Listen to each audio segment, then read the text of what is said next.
de Gobierno, Henry Cucalón. Buenos días, señor ministro, un gusto tenerlo aquí. Entramos a la recta final de un juicio político que, a mi criterio, no debió siquiera haber empezado. ¿Qué peso tendrá el informe de la Comisión de Fiscalización, señor ministro? Buenos días, Javier. Buenos días con todos los oyentes de Radio Centro, Pocho, Carlos. Henry. Un gusto compartir con ustedes. El juicio político jamás tuvo fundamento alguno y el pueblo ecuatoriano debe tener claro que su presidente no ha cometido peculado alguno. En los últimos días, en la sustanciación del mismo, ha quedado establecido que la oposición, los proponentes, los interpelantes de este malhadado proceso que lo que ha hecho es perder el tiempo al Ecuador, están en esta tramoya desde enero de este año, cuando el país necesite, requiera aunar esfuerzos en otros temas. No han podido ni siquiera decir cuál es la prueba que vincule al primer mandatario en un supuesto caso de peculado. Entonces, una vez desvirtuado eso ahí, desvanecido, en la formalidad corresponde que la Comisión de Fiscalización elabore un informe no vinculante, es decir, no obligatorio, para conocimiento del Pleno de la Asamblea Nacional, sin perjuicio de quién arme la mayoría o no en la comisión y lo que diga, porque habrá también un informe de minoría, sea cual fuera el resultado, en la práctica no tiene valor alguno, porque la ciudadanía ha podido constatar que el presidente de la República no tiene responsabilidad alguna. Ministro, buenos días. Tú eres un estratega político de vastos conocimientos, lo has demostrado no solamente ahora, sino a lo largo de tu carrera política, y entenderás de que esta lucha titánica tiene tres escenarios. El primero, que es un escenario jurídico, está terminado. O sea, yo creo que es contundente la victoria del gobierno sobre la oposición en el escenario jurídico. Ese escenario jurídico, ¿para qué ha servido? Para que la ciudadanía conozca, que es lo importante desde lo macro político, y para que algunos legisladores reflexionen, podría haber ahí una importancia micropolítica. Vamos ahora al segundo escenario, que es el escenario político, y hay un tercero, el social, que lo vamos a analizar más adelante contigo. Vamos al escenario político. Esto se define por votos y nada más que por votos. En ese sentido, hay una primera votación, la de la Comisión de Fiscalización, en donde una mayoría dará paso al juicio político. Hasta ahora una minoría hará un informe no recomendando el juicio político. Entonces la primera lucha está ahí, en invertir los votos en esa comisión. Y luego la votación más importante es la del Pleno, una vez que se desarrolle el juicio político. En ese sentido, ¿cómo van las cosas? ¿El gobierno ha sentido de que hay una corriente de legisladores que han reflexionado, que se han dado cuenta de que en lo jurídico no hay asidero, la cosa está igual que prácticamente cuando esto comenzó? ¿Qué panorama ve el ministro de Gobierno en este tema? Pocho, me sumo a tu criterio, me sumo a tu análisis en la línea que desde el punto de vista jurídico el tema está ido. Se le ha dado la vuelta. El presidente de la República y su equipo de abogados defensores han podido desvirtuar todo lo que se le acusó. Es decir, no hay peculado alguno y eso se siente en el ambiente. Inclusive, si uno ve la crónica diaria de las comparecencias, llegó un momento que era hasta vergüenza, porque no podían aportar ninguna prueba. Y lo poco que balbuceaban algunas personas, como el tema de que si se firmó o no se firmó un contrato en el año 2022, no hay firma de contrato. Cuando se establecía que la Contraloría señalaba que había que dar por terminado el contrato, la Contraloría no dice eso. Cuando se establece que en el año 2022 fue el año con las recomendaciones que se incorporaron, técnicas, valga la aclaración, sin responsabilidad y sin indicio de responsabilidad penal por parte de la Contraloría, que hicieron las utilidades históricas por parte de Flopec de 180 millones. Es decir, una vez que se ha demostrado todo esto, inclusive el traslado administrativo que se ha dado a las comunicaciones que se recibieron, da plena cuenta de que en el ámbito jurídico esto está desechado. Pero ahora bien, como tú dices, esto finalmente es un proceso político, que sí debe seguir normas del debido proceso en cuanto a cómo se lo lleva adelante. Me explico. Eso no hay duda alguna. La subjetividad, el sentido de oportunidad y de conveniencia se da al final, porque la valoración que hace el legislador es política cuando se transforma en juez en su votación. Y creo yo que una vez desvanecido el tema jurídico que le ha dado mucha fuerza a la defensa del jefe de Estado, muchos legisladores se han dado cuenta que si van al tema ya político, porque jurídicamente no hay absolutamente nada, sin perjuicio de estar a favor, en contra, criticar o no al gobierno, que es propio de la democracia, y no le veo ningún problema, ¿cuáles son los intereses que hay detrás de esto? ¿A quién le van a hacer el juego?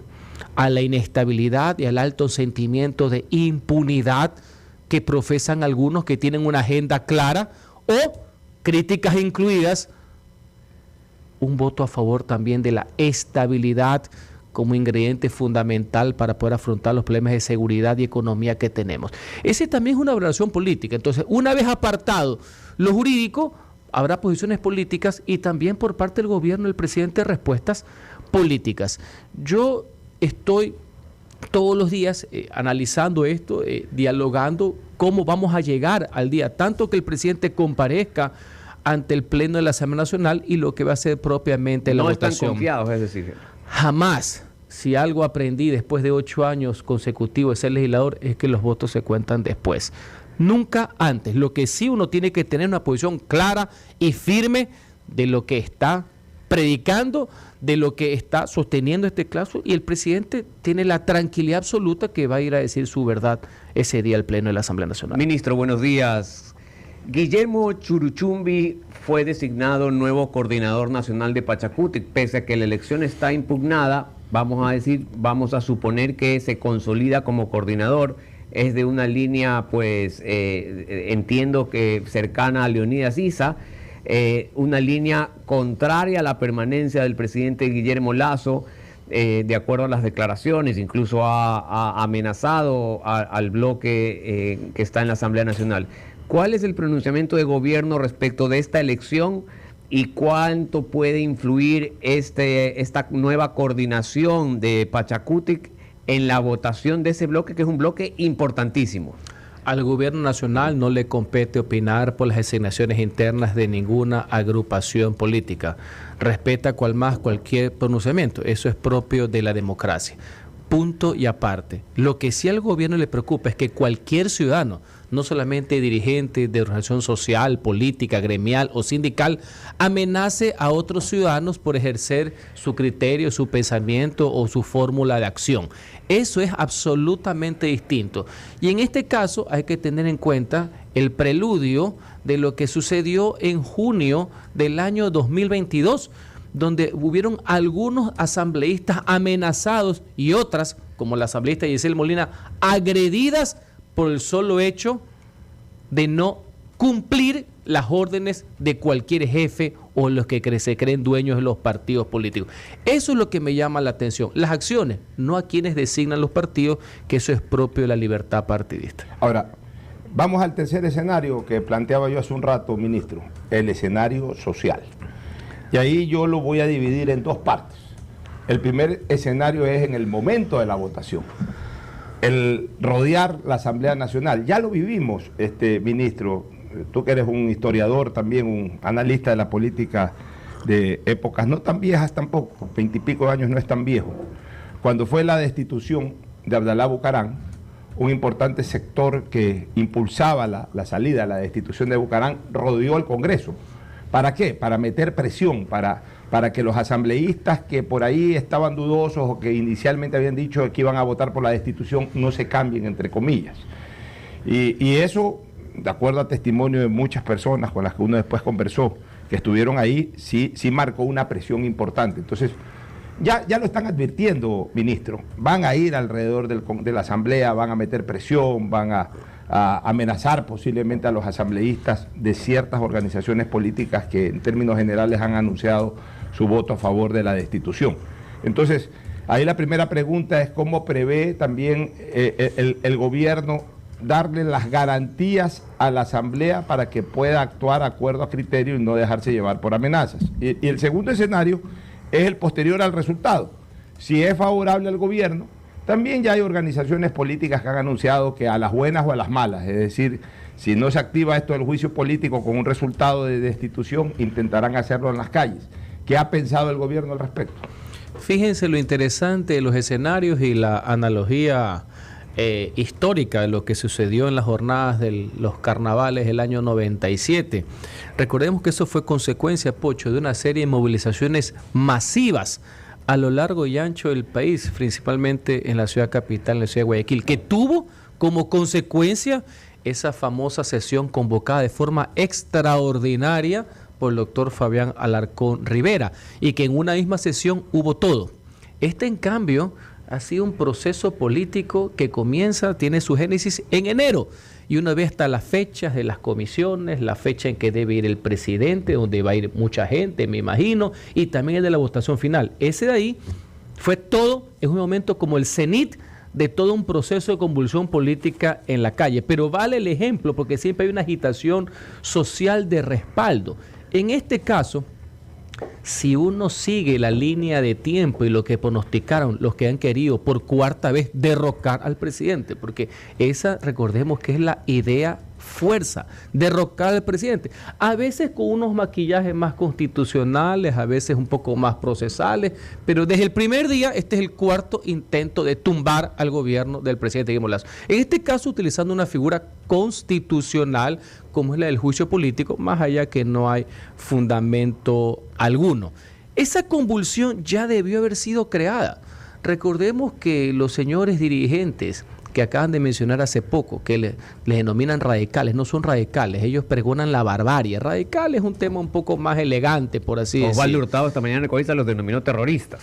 Bueno, un señor que escribe y deja, bueno, le dieron escribiendo en todo caso, que su propuesta es el comunismo indoamericano y o la barbarie. Son dos alternativas bellísimas, me imagino, desde el punto de vista del sumamente democrático. Él es un autócrata, pues confeso, sino que evidentemente tiene alguna gente encandelillada, pero pare de contar. Es que ya debió haber habido un escenario en las calles.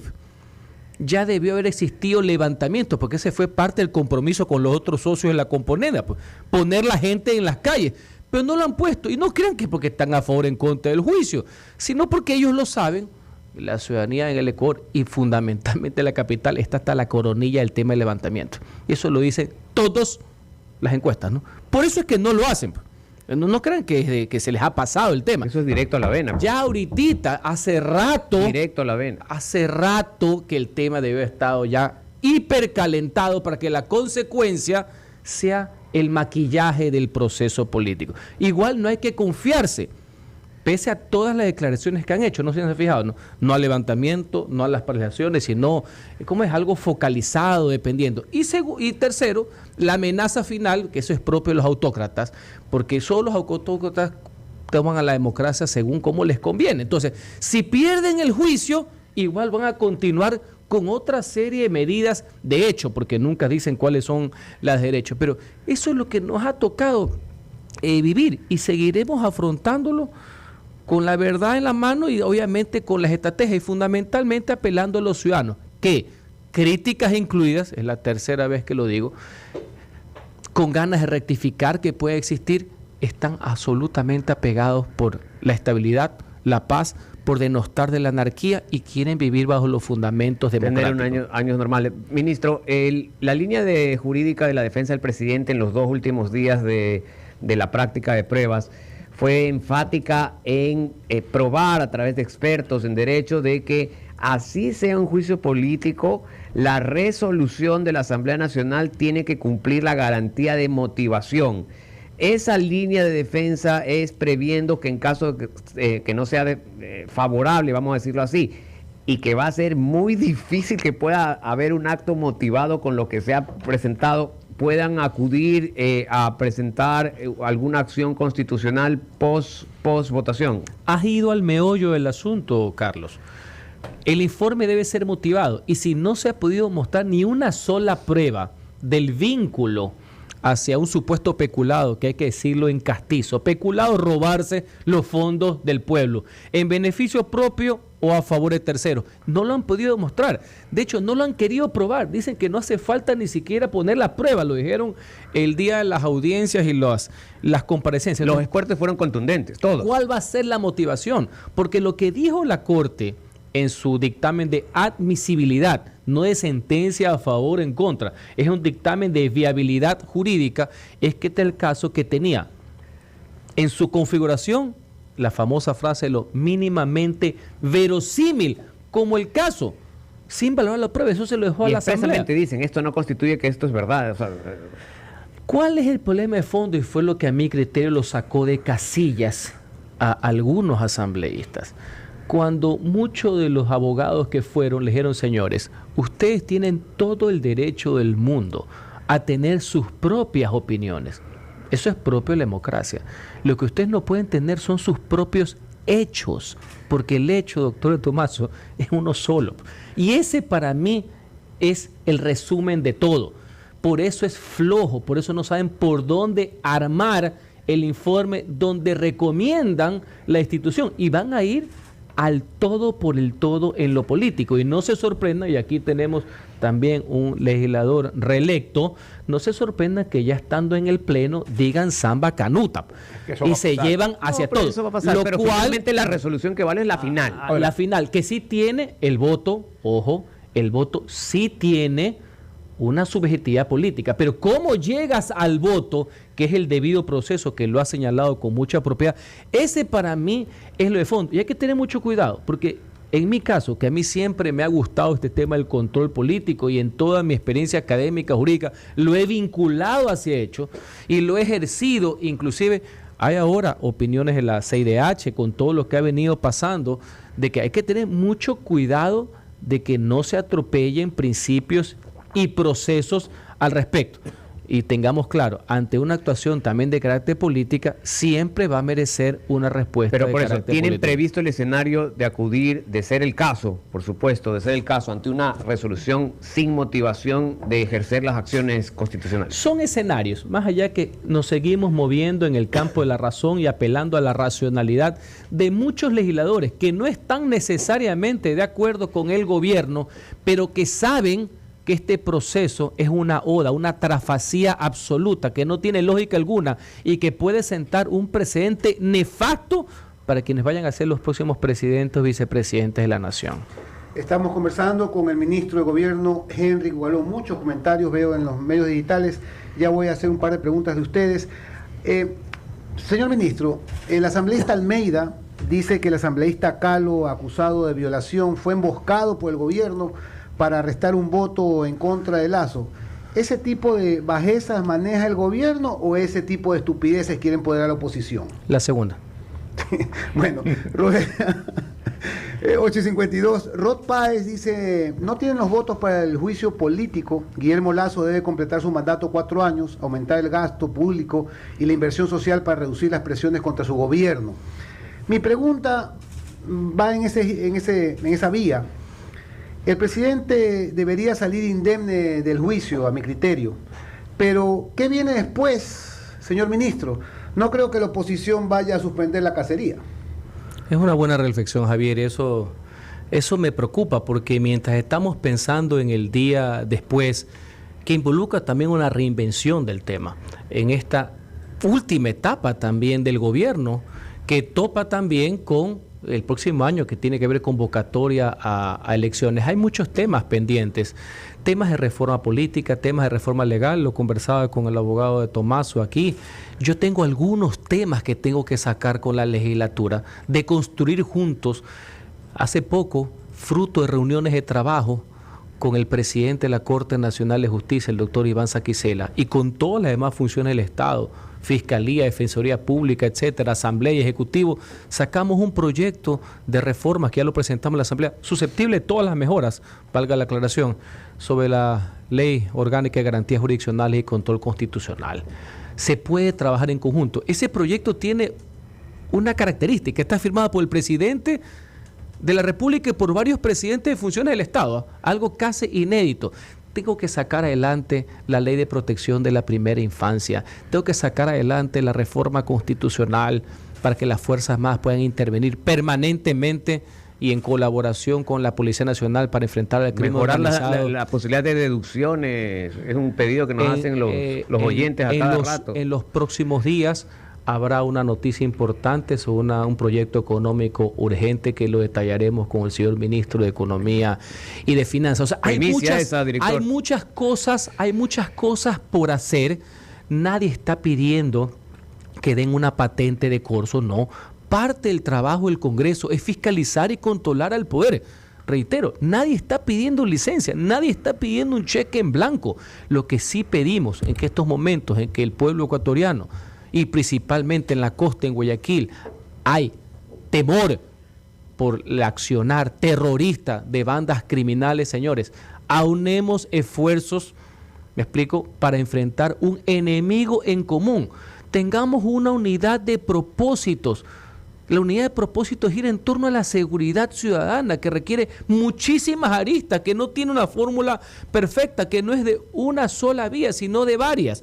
Así que hay muchos objetivos que necesitamos que todos los sectores políticos por lo menos nos pongamos de acuerdo en lo fundamental. En todo lo demás habrá disensos, habrá disputas. Muchas de esas se zanjan con las elecciones, mi querido Javier.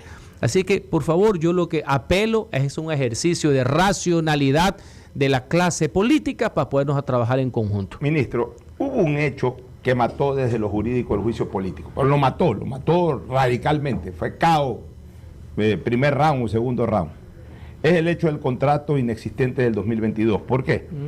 Porque en la Corte Constitucional es que hay que leer las resoluciones, los abogados tenemos que leer siempre las motivaciones, las resoluciones, el hilo conductor de una resolución. La Corte Constitucional determinó como hecho base 7 y además como hecho conclusivo 1 la existencia de un contrato de julio del 2022. Es más, en el hecho conclusivo 1 señala la Corte Constitucional que habiendo el actor Hernán Luque y por ende Guillermo Lasso, y habiendo el delito peculado, el que conecta al actor con el delito es el contrato de julio del 2022. O sea, lo pone como hecho conclusivo 1, como el hecho concluyente más importante para llevar a peculado. En el momento en que se descubre o se da a conocer de que no existe ese contrato de julio del 2022, se acabó el juicio. Se acabó el juicio desde lo jurídico. Entonces, es importante hacer énfasis en eso para que la ciudadanía conozca que esa prueba que fue la que valoró, entre comillas, la Corte Constitucional, terminó siendo una prueba inexistente, es lo que llevó a esto, y ante la ausencia de la misma, jurídicamente no hay manera de argumentar. Solo un agregado ahí, y es una lección que nos queda para una reforma de que la Corte sí pueda mirar al menos que la existencia de los documentos, es que no valore la prueba, pero al menos la existencia. Yo creo que, quizás en eso discrepemos, Carlitos, pero yo creo que sin necesidad de la reforma, la Corte, sin entrar a valorar, pues por lo menos tiene que hacer el checklist que siempre hablaba. También, es decir, de que, a ver, si voy a poner como hecho conclusivo y como hecho base un contrato, por lo menos saber que en la carpeta está el contrato, porque de lo contrario, lo que está cogiendo es un chisme, una narrativa chismosa. Y en esa línea complemento con algo. El dictamen de la Corte, que siempre anuncié que lo iba a respetar en estos micrófonos, sea cual fuera el resultado, porque yo ratifico, no ha de ser que las cosas son buenas solamente cuando a uno le favorecen, eso no es ser demócrata. Tiene un tema adicional, la Corte da a entender que la Contraloría en su dictamen o en su resolución da la orden de dar por terminado el contrato. Ahí la Corte comete un error de hecho, porque la Contraloría en ningún momento establece eso. Solo como complemento a lo que estás diciendo de la prueba madre del tema del inexistente contrato del año 2022. Pero yo le añado algo más. Sí, veo que ustedes han seguido con atención el tema de las comparecencias. Hay en el informe un concepto de que hay un perjuicio de una cantidad de millones. Perjuicio no es necesariamente peculado. Pues bien, y sobre eso hay establecimiento de lo que se denominan responsabilidades civiles. A lo largo de toda esa comparecencia hubo una confusión o una ocurrencia por parte de una asambleísta, la misma que defiende los contratos en el 2022 y que ahora aparece como acusadora y después vuelve a ser acusada, de que no entiende que eso es una glosa, ¿no? Ese es el famoso problema cuando uno no sabe la diferencia entre la glosa y la glucosa. Es un grave problema en la administración pública que el pueblo no tiene por qué pagar los platos rotos. Hubo un debate álgido ahí con la Contraloría para poderle explicar y la Contraloría fue gráfica. Y dibujar que una responsabilidad civil es una glosa. Casi como jardín de infantes. Es el director que hasta le preguntaron, ¿y usted cuánto tiempo lleva? Oiga, ministro, una última inquietud de mi parte, que es tema tiempos. Y ahí apelo a tu experiencia, ya no solamente como ministro de gobierno, sino como asambleísta. Sabes perfectamente los tiempos de la asamblea después de la constitución del 2008, que obviamente ejerciste estos 2 periodos. Hay 2 fechas ahí, Henry, ministro, hay 2 fechas interesantes, 14 de mayo y 24 de mayo.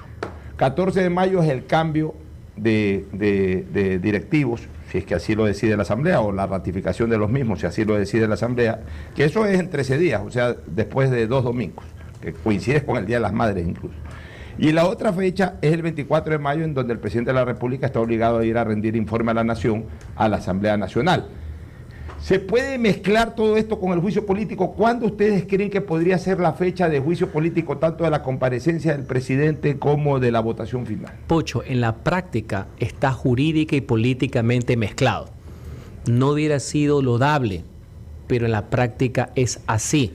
Y por eso también tengo que decir que no hay absolutamente nada malo de que el oficialismo... Recordemos que el presidente es colegislador y nos interesa lo que suceda en la Asamblea Nacional. Por los temas que te he comentado, por las legislaciones pendientes, ¿cuáles van a ser los cambios? ¿Cuáles van a ser los directivos? Y para eso hay que conversar, para eso hay que dialogar, para que los mejores cuadros sean los que sean parte de la directiva de la Asamblea Nacional. Están mezclados. Eso es el 14. Recordemos que tanto la comisión como el presidente de la Asamblea tienen unos mínimos y unos máximos, por eso no te puedo decir la fecha exacta. La Comisión de Fiscalización tenía 10 días, una vez que se terminó los periodos de prueba, uno puede haber escogido el día 3, el día 9 o el día 10. Pero han anunciado que van a utilizar todo el... Van a utilizar todo. Ahí se corrió, yo hubiera querido que sea antes, pero bueno, uno no es el que determina o dictamina eso. Así mismo el presidente puede tomar los mínimos, los máximos para llamarlo al presidente de la República a que vaya a defenderse en la Asamblea Nacional. Puede tomar los mínimos y máximos justamente para llamar a debate y después votación. Al ritmo que van las cosas, veo muy difícil que la votación se dé antes del 14 de mayo. Y por los intereses de algunos asambleístas, no los intereses del país, han de querer que primero haya nuevas dignidades o ratificar las actuales, si fuera del caso, antes del juicio político. Sé que no te puedo decir con determinación. Lo importante es qué es lo que opina la ciudadanía. Y creo que, a grosso modo, la ciudadanía quiere que esto acabe. Quiere virar la página y quiere ponerse a trabajar paz, seguridad y estabilidad. Críticas incluidas, por supuesto. Ánimo de rectificar, sin duda alguna. Y ojalá que sea de parte y parte, mi querido Javier. En torno a lo que usted está diciendo, Javier Neira nos escribe una reflexión. La lógica política me hace pensar que la estrategia del gobierno en esta interpelación debería atarse a la designación de las nuevas autoridades de la Asamblea. Si bien las funciones del Estado son independientes, es obvio que el bloque oficialista debería proponer un combo que denote pluralismo político en la designación de autoridades a partir del 14 de mayo, es decir, ya mismo. Estimular la abstención es la llave maestra, dice Javier Neira. Es una reflexión válida que hace el economista también con una vasta experiencia parlamentaria, porque de lo que se haga con las dignidades y cuál es la postura que se tenga, e inclusive quiénes van a ser los representantes en las comisiones, uno puede también deducir cuál va a ser la postura alrededor del juicio político. Y tengan la seguridad que yo creo en la concertación. Nunca, jamás he sido una persona sectaria. Lo único que me causa repulsión es la corrupción, no las ideas ajenas, no las ideas divergentes. Así que creo que es necesario llegar a esa mínima convergencia política que se refleje no solamente en el tema de las dignidades de la Asamblea Nacional, sino que se refleje en llegar a esos acuerdos básicos que le interesan a la gente. Primero, la seguridad. Desde Miami, la periodista María Fernanda Egas dice: ¿ve el ministro de Gobierno posible que dentro del combate al narcoterrorismo e inseguridad el gobierno establezca un control más serio sobre el lavado de dinero que fluye descaradamente en la economía a vista de todos, y estoy segura que ese es el quid del asunto. Por supuesto, tiene muchísima razón. Y yo le hago también ahí una precisión para que la ciudadanía sepa. Tanto que nos preocupa el tema del lavado de activos, bueno, pongamos en práctica, pese a que terminó mochada porque mucha gente se asustó. Tenemos una ley de extinción del dominio, pues, que fue recomendada inclusive a finales del año 21 por organismos internacionales justamente para la lucha contra el narcotráfico, que está penetrada en vastos sectores, lamentablemente, de la economía ecuatoriana. Ya, no solamente es por el tema de los políticos y la supuesta persecución, sino la ley de extinción del dominio, que no tenemos todavía sentencias en aquello, pese a todo el susto que hubo. Así que va en la línea correcta de encontrar cuál es el dinero sucio que está en la economía ecuatoriana. Henry, a propósito que hemos entrado a ese tema, fueron nombrados dos ex generales, Paco Moncayo, no recuerdo el nombre del segundo. Wagner Bravo. ¿Qué aportan de diferente a esta lucha contra la inseguridad y estas bandas criminales? ¿Qué aporta esa declaración de terrorismo que se hizo sin identificación? Aunque yo no he leído el documento, al menos en la rueda de prensa no se identificó a las bandas específicas. ¿Qué es lo nuevo, Henry, que puede dar resultados diferentes? A ver, primero por las personas. Aquí no solamente que se puso un héroe del CENEPA como secretario de seguridad, primero que es el general Wagner Bravo, una persona con experiencia aquilatada, y como consejero de gobierno en materia de seguridad, nada más y nada menos que el general Paco Moncayo, el jefe del Teatro de Operaciones de la Victoria del CENEPA en el año 1995. Uno ve ahí experiencia y compromiso, involucramiento en la cosa pública a nivel de asesoría, porque recordemos que ni el consejero ni el secretario son órganos operativos. Los órganos operativos son el Ministerio de Defensa con la jefatura del Comando Conjunto de la Fuerza Armada y en el caso de la Policía del Ministerio del Interior. Pero tiene un mensaje también de por medio. Es lo que yo denomino el involucramiento personal, en este caso estos héroes del CENEPA, que saben que ahorita el crimen organizado, el narcotráfico, es la más grave amenaza contra la seguridad del Estado. Yo diría, contra la existencia mismo del Estado. Y en el fundamento de la resolución del COSEPE lo ponen que al atentar contra la estructura del Estado, uno de sus elementos también es la soberanía. Ahí permite entrar a las Fuerzas Armadas. Carlos Arregui, un oyente, dice: las armas de última generación capturadas a las bandas, ¿por qué no se las ceden a las Fuerzas Armadas con toda esa munición? Solo es mi opinión como ciudadano de a pie. Tiene toda razón. Déjeme terminar la idea. Okay. Entra Fuerzas Armadas con el tema que se atenta contra la soberanía, ya no solamente un tema criminal de delincuencia común, agravada, como lo quieren pintar algunos políticos. Uno ve las declaraciones del ministro de Defensa, el general Lara, con todo el comando conjunto de las Fuerzas Armadas, de cómo, como ha sucedido en Esmeraldas en los últimos días, donde se puso orden. Si se han dado cuenta que no ha pasado absolutamente nada en Esmeralda, gracias a la intervención de Fuerzas Armadas y el señalamiento de que con esa recomendación de asesoría que da el COSEP, el Consejo de Seguridad Pública del Estado, vía decreto ejecutivo se tiene que aterrizar una serie de políticas, una serie de instancias que incluye la figura de que Fuerzas Armadas utilicen armamento letal para la persecución de estos criminales. ¿Cuándo va a emitir ese decreto? Y terroristas en los próximos días. Entonces, uno lo que ve es una conjunción en la actuación que tienen ahora Fuerzas Armadas, que es lo que yo denomino el nuevo rol y la nueva misión que tienen las Fuerzas Armadas post-guerra con el Perú, gracias a Dios, acuerdos de la paz del año 98.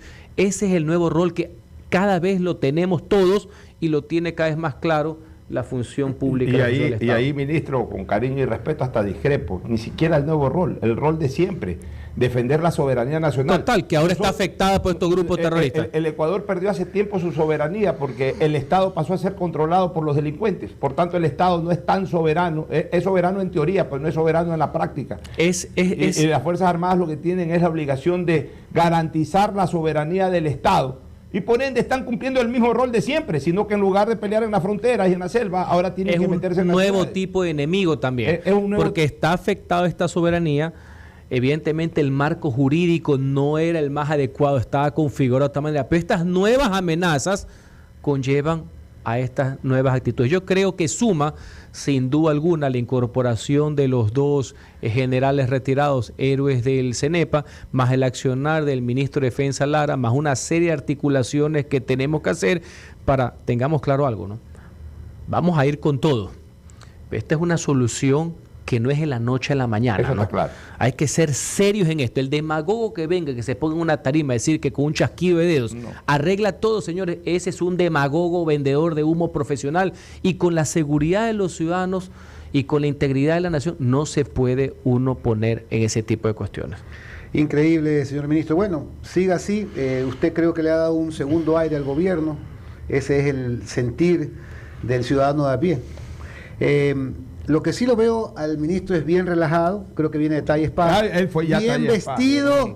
bien planchado y la ropa nítida. Es que, a ver, por orden. Primero, ayer estuvo en talla spa y lo han dejado papelito, le han hecho todas las terapias Alineación necesarias. y balanceo. Alineación y balanceo para que vaya a Quito y pueda trabajar tranquilamente la semana en talla spa, el mejor spa de Guayaquil en la zona del Mall del Sol, en los bajos de Trip Hotel, muy pronto en San Borondón. Y por supuesto, eso sí, el ministro siempre viste bien. Pero no es que compra ropa todos los días, No, sino pues, que en su casa la le lava lava bien, bien la ropa con foca. el único elemento del país importado desde México. ¡Foca! Corte y regresamos. Estamos en Punto de Orden por Radio Centro.